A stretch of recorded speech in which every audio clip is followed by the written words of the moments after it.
একটা ছোট গ্রামে এক সকাল শুরু হয়েছিল একেবারে সাধারণভাবে, কিন্তু সেই সকালে বলা একটি মাত্র শব্দ পুরো জীবন বদলে দিতে পারে। আপনি কি জানেন সেই শব্দটি কি? ভিডিওর শেষ পর্যন্ত থাকুন, কারণ এই গল্পটা আপনার ভরসা আর বিশ্বাসকে নতুন করে জাগিয়ে দেবে। গ্রামটা ছিল শান্ত, কাঁচা রাস্তা, সবুজ ধান ক্ষেত আর দূরে মসজিদের আজান। এই গ্রামেই থাকত একজন গরিব কিন্তু সৎ মানুষ, নাম তার রশিদ আলী। রশিদ আলী দিনমজুর, যা কাজ পায় তাই করে। ঘরে স্ত্রী আর ছোট দুইটা সন্তান। খাবার কম, চিন্তা বেশি। তবুও প্রতিদিন সকালে কাজের জন্য বেরোনোর আগে সে একটা কথা বলতো, বিসমিল্লাহ, আল্লাহর নাম নিয়ে শুরু করছি। তার স্ত্রী প্রায়ই বলতো, শুধু বিসমিল্লাহ বললে কি সংসার চলে? রশিদ আলী হালকা হাসত, বলতো, আল্লাহর ওপর ভরসা থাকলে পথ নিজেই খুলে যায়। একদিন গ্রামে কোনো কাজই ছিল না।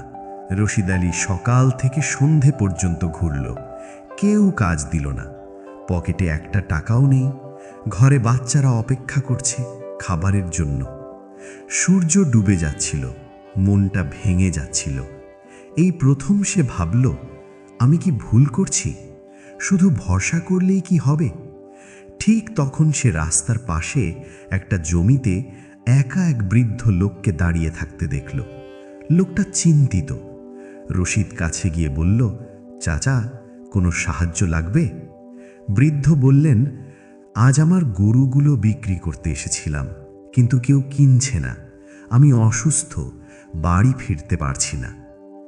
রশিদের নিজেরই কিছু নেই, তবুও সে মনে মনে বলল, বিসমিল্লাহ। সে বৃদ্ধ লোকটাকে সাহায্য করল। গরুগুলো নিয়ে হাটে দাঁড়ালো। লোকজন ডেকে বলল।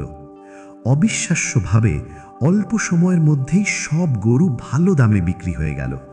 বৃদ্ধ খুশি হয়ে রশিদের হাতে কিছু টাকা ধরিয়ে দিল। বলল, বাবা, আজ তুমি না থাকলে আমি বড় বিপদে পড়তাম। রশিদের চোখে পানি এসে গেল। সে বুঝে গেল এটা শুধু টাকা না, এটা আল্লাহর বরকত। সেদিন রাতে রশিদের ঘরে হাঁড়ি চড়ল। বাচ্চারা হাসল, স্ত্রী চুপচাপ চোখ মুছল।